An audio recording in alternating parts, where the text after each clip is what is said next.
Should you buy the new iPad? Maybe, but I'll get into that. Hi, my name is Charlie. Welcome to my newest video. Thank you for the support on my other videos. It's much appreciated. So now, let's get into the newest video. So what is this video about? As the title says, is the newest iPad, or any iPad Pro for that matter, actually viable as a replacement for a laptop? I'll be getting into my experience in this video right now. Let's get into that. So to begin with, I bought an iPad Pro 2018 12.9 inch, specifically this very one, in hopes to replace my MacBook 2014. So I had a MacBook Pro 2014, so I had an i5 chip, 16GB of RAM, and a 256GB SSD. So everything that was basically needed back in 2014, but a lot of things were starting to slow down on it. So for example, if I was editing videos and stuff, it would take ages for the export to happen. Loading things was very slow. It started to overheat. There were so many problems with it. Overall, it was a very slow machine. And editing 4K 60 or 4K 30 on what I'm doing now, it just wasn't going to happen. So the advertising for the iPad 2018 was amazing. It was the newest iPad at that time. It was completely liquid retina display, no bezels, very thin camera. This is a cellular model as well. I bought this one for second hand for about £600. I thought that was a bargain. These were retailing for £1,200. So at least half off for something that wasn't even broken is completely worth it to me. And if that was worth it, you know, MacBooks are costing £1,000 now. So £400 for more performance than a MacBook. That's what the A12X was boasting. Amazing performance, amazing standby time. You can edit, you can draw with it with the Apple Pencil. It's so versatile. My dreams of a 2-in-1 laptop were coming true with the iPad. Until I completely left my MacBook at home, started only using my iPad for work. So I tried editing videos on it. I tried a lot of things with it, photo editing, things. I'm a film student, so I was trying to do a lot of projects with my iPad. It doesn't work. There are a lot of problems with the iPad and iPadOS, in which case I will get into this video. So sit tight. This will be a short, snappy experience of what I've had with it. So let's get into it. To start with, I'm a college student. I use Google Drive. And what happens with Google Drive is, as a film student, we collaborate with projects a lot. So we all have our individual roles and we all pitch into this Google Drive document folder. And reasonably, I chose to use the app. I couldn't find out for the life of me how to download something from Google Drive. Say for example, the script writer sends over as a DOP, so I need to have a look at scripts. I need to start putting together storyboards. We only have a production of 5 or 6, so a lot of us do go in between roles quite a lot. So, you know, I visualize the script, so I need to read the script on my iPad specifically. So that's what I bought it for. I bought this iPad for an all-in-one display, an all-in-one experience. You know, you can edit on it, you can read scripts. Look at the screen; it's absolutely beautiful. Look, you can completely read scripts on it. Apple Pencil, you should be able to highlight, draw things on it. It should be a powerhouse for ideas and creativity. But I felt limited by iPadOS and how versatile and how powerful the operating system is. I found it just like iOS, because that is what it is. It's just blown out iOS. It's important to be able to download a script so that I can read it, I can sort of highlight it, do a script breakdown, realise what sort of props we need, what locations we can start looking for locations, we can start visualising how we're actually going to make the film, or whatever we're trying to make. And I found myself limited by the capabilities of iPadOS. I couldn't download a script. And if I wanted to, you know, I'm sure there is a way to do it, but it should be as simple as right click, download. It should be so simple to do it. This is what I bought the iPad for. Simple, effective performance. I don't find myself having that with an iPad. I find myself having to think of ways to do things. It should, like I said, it should be as easy as clicking them 3 little dots, clicking on it, download, and it goes straight to a folder on your iPad. I don't understand why it doesn't do that. Instead, you have to go that and then export, and then pick like an export place.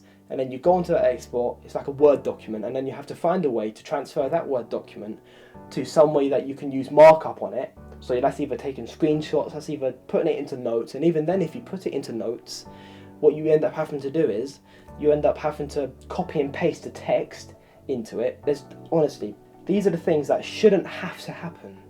It shouldn't have to happen. You have an amazing stylus, like an Apple Pencil. On my Apple Pencil, you should be able to just, on everything, just mark up. I don't know if that's up to the app developers or if that's Apple's fault, I don't know. But either way, something should be done about it. And if you're paying £700, £600 for an iPad, minimum, that's the way it should be. It should be simple, should be effective, and it should be as Apple market it, but it's not.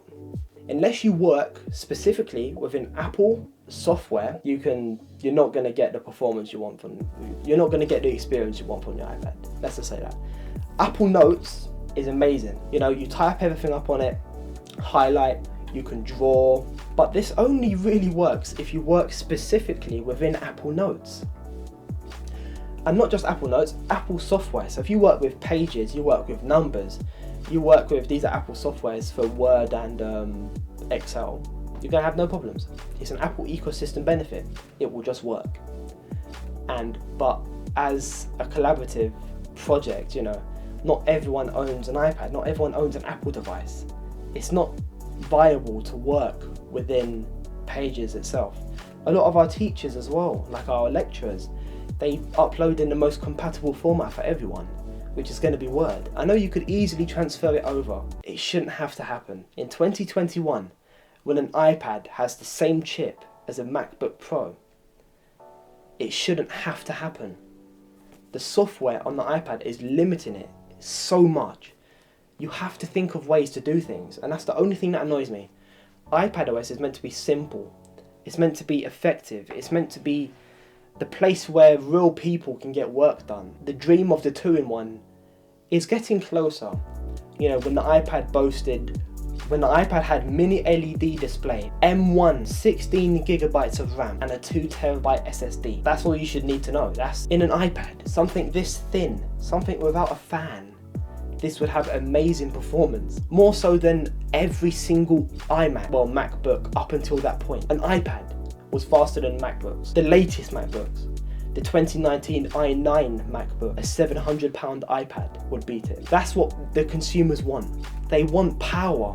They want effectiveness. I want effectiveness. I want my product to work the way I want it to work, not the way Apple wants it to work. And that's becoming a sad reality with the iPad.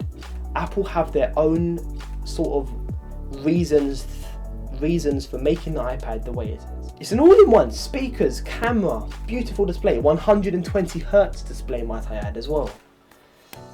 You would have a LiDAR sensor on the new one as well, cellular, 5G option, Apple Pencil, Face ID, one of the most secure authentication methods of getting into your device. The iPad, the new M1 iPad on paper, is a beautiful machine. It's beautiful. But you don't need to buy that to have an experience of iPadOS. And this is the point of this video. I'm doing a PSA right now. If you are willing to get an iPad M1, don't. You're way better. Unless you have specific reasons. These are my recommendations for if you want to use and buy an iPad. If you want to buy the top of the line iPad Pro, you best be sure that's what you want to buy. You need to be sure you know what you're getting into.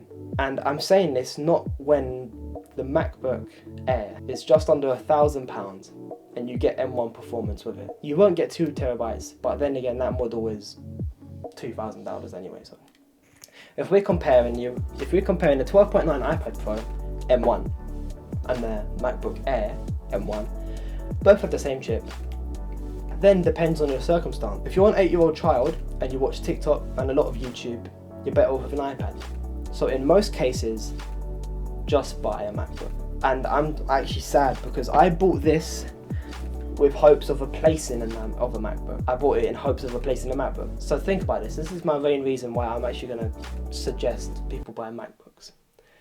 macOS is way more sophisticated and properly fine-tuned for real work. A file system manager is what you need. You need a proper way of transferring files. Honestly, I'm so disappointed with the iPad. It's just a big iPhone for me, which is good if you're reading scripts. You know, if you're reading like my script for this video, it's fine. in your hand, you can read it, it's big, it's beautiful, that's calm, but this is all I really find myself using it for. I bought this to edit, I bought this to do things with. The software is just not as fine-tuned as I want it to be, and I don't like that.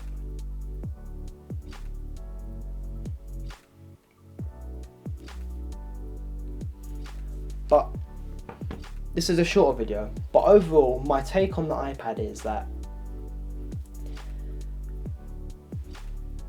you're mostly just better off getting a MacBook. I've recently got the M1 MacBook Pro, and I can compare the experience to this. I know it's different chips and stuff, but you don't need an M1 in this. I barely use the power of my M1 in my MacBook Pro, and I edit 4K 60 video on it. You don't need that, you know, you don't need all the power of that, especially in something that you're most likely only going to watch YouTube, you know, TikTok. I'd recommend getting off of social media, but hopefully I can do another video of that in the future. So YouTube, you know, TikTok, you know, all the socials and stuff like that, I'd recommend just, you are better off. You know, TikTok doesn't have an app on Mac OS, and if you are literally just looking for a media consumption machine, something you can watch YouTube, Netflix, Amazon Prime, anything, I would recommend buying an iPad, because they are good for that. You know, if you're drawing, if you want to use this as an overpowered graphics tab and all of the benefits of everything else, why not? The Apple Pencil is an amazing experience. You can use it throughout the operating system to type with Scribble. You can use it for quick note, swipe up from the right for a screenshot. You can do loads of stuff. It is good for that. And if you buy a keyboard case with it, you know, you are adding another £300, in which case you are paying around the same price for a MacBook Air. If you are willing for the iPad experience, buy an older one. The 2018 iPad Pros are quite cheap now. You can buy them for £300, £400, and they're well under the 12.9 inch, by the way, and you're well under the £1,000 that you're paying for the new one. You are getting similar experiences. You are getting completely similar experiences, because even if the apps are M1 capable, Apple isn't letting them do it. So just buy an iPad Air, just buy an old iPad Pro. Don't buy the new ones unless you really do have use for the M1 chip, which you won't, not on the iPad. And just make sure to properly look at what you want to buy. Do a bit of research into it. Look at other reviews. This hasn't really been a review, this has just been my experience. Just a little rant, just on why iPadOS just isn't the way it is for me.